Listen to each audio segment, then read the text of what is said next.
Casi simultáneamente, en tiempo récord, la Asamblea Nacional aprobó en segundo debate dos proyectos de ley que nacen de la iniciativa del Ejecutivo, presentados como económico urgente. Sobre el proyecto de Solidaridad Nacional, el Ejecutivo se habría allanado al texto aprobado por la Asamblea y solo se espera su publicación en el registro oficial. A partir de ahí se espera que se presenten las demandas de inconstitucionalidad a la mencionada ley. Según el jurista Walter Vélez, sí hay motivos para demandar su inconstitucionalidad. Sí hay, pero allí hay que sopesar. Sí hay porque prácticamente se deja abierta esta línea para los allanamientos. Usted sabe que nosotros tenemos en esta legislación el derecho a la propiedad privada. Nadie puede ingresar sino con una orden judicial. Eso, por ejemplo, es una línea que hay que tener mucho cuidado en cuanto a que, basado en ello, no vaya a violentarse ese principio. Entendiendo que está bastante señalado dentro de los considerandos en la parte también inicial de la ley aprobada, de que solamente opera esto para los grupos identificados y el conflicto armado interno, lo cual un ciudadano sin que esté enmarcado en este conjunto no podría aplicarse esta ley, o sea, teniendo muy en cuenta ello. Así lo establece el artículo 15 de la ley en mención. Es decir, luego de un término máximo de 24 horas de producido el allanamiento, el juez podrá legalizar lo actuado. Es decir, luego de 24 horas que se procede el allanamiento, se deberá demostrar de que el allanamiento cumple con los preceptos establecidos en la ley. Es decir, se violentó el domicilio de una persona que tiene vinculación con grupos terroristas, por ejemplo. Claro, ese es justamente el espíritu de la ley. No es que usted, un deudor de alimentos o por un tema de una estafa, vayan a llegar a su casa y allanarle su domicilio. No contempla ello, solamente es para esto. Por eso la ley es específica para atacar este conflicto interno que tenemos nosotros. Por ello yo allí veo como que hay un respaldo a lo que constitucionalmente se tiene y lo que universalmente se establece, que es el derecho a la propiedad privada y la inviolabilidad del domicilio. Vélez también encuentra reparos en la prisión preventiva.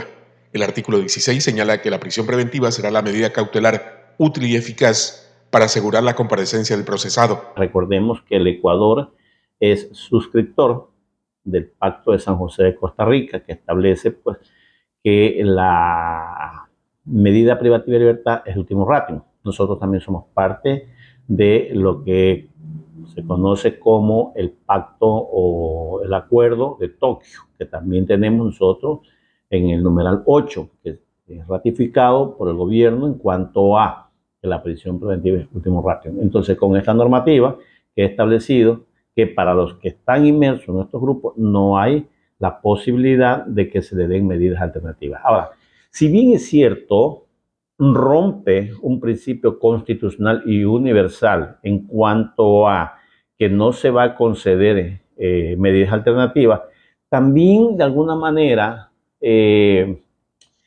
respalda o protege al funcionario judicial porque ya no tiene esa libertad, esa interpretación que hasta ahora ha tenido de decir, ok, sí te doy la medida sustitutiva, a ti sí, a ti no, o sea, la discrecionalidad, no, sino que si estás dentro de ese rango, vas a prisión. Entonces, eso me parece que también allí hay como una salvedad, porque es estrictamente para este tipo de delitos, ¿no? Específicamente. Incluso aspectos de la ley que no podrían recibir tantos cuestionamientos y en la práctica genera dudas su aplicabilidad. ¿Quién puede estar en desacuerdo que los bienes que se incauten? Ojo, porque también allí podría haber una vulneración también, ¿sí? Se habla claramente que los bienes que se incauten a estos grupos pasarán de manera inmediata, por ejemplo, en este caso inmobiliaria, ¿no? Ahora, la experiencia que tenemos nosotros aquí en el medio, ya sabemos qué pasa con las instituciones públicas, qué pasa con los bienes que se transfieren, en este caso, al sector público. Entonces, allí hay que tener mucho cuidado, porque ya de hecho el Ecuador tiene muchas demandas con respecto a ello, que en un momento dado se incautaron bienes y que luego se ratificó esta inocencia y cuando fueron a ver los bienes ya no estaban. Entonces, allí hay, por ejemplo, una cuestión bastante peligrosa. Pero obviamente que en el tema de armas, por ejemplo, si usted captura armas, ya no tiene que pasar por ese filtro que tenían de los jueces. Ahora Las armas que tienen que manejar la policía, los maneja la policía y los del ejército, el ejército, porque hay una cantidad, por ejemplo, fusiles nuevos de paquete incautados que tienen que estar en un rastrillo guardado sin uso. No, pues no puede ser, pues. No puede ser. ¿O quién se podría oponer a la depuración de las Fuerzas Armadas o Policía Nacional? Que como se lo haga, está por verse. Desde luego, pero ojo con ello, ¿no? En un gobierno anterior, por ejemplo, se dejó fuera de las filas policiales algunos policías que no pasaron o no se hicieron la prueba esta de confianza, ¿verdad? El polígrafo. Hay que entender que hay muchas personas que no están preparadas o ciertas respuestas son subjetivas en un momento dado.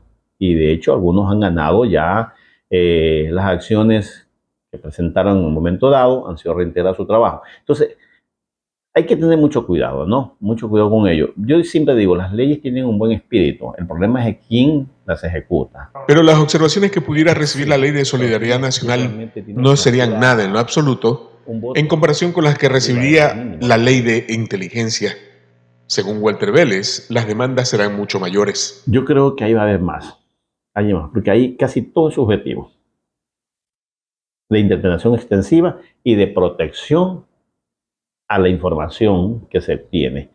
Ahora, ahí hay una flagrante violación. La Constitución de la República en el artículo 66 es claro con respecto a los derechos y dentro de ellos está la protección a la voz y a la imagen de las personas.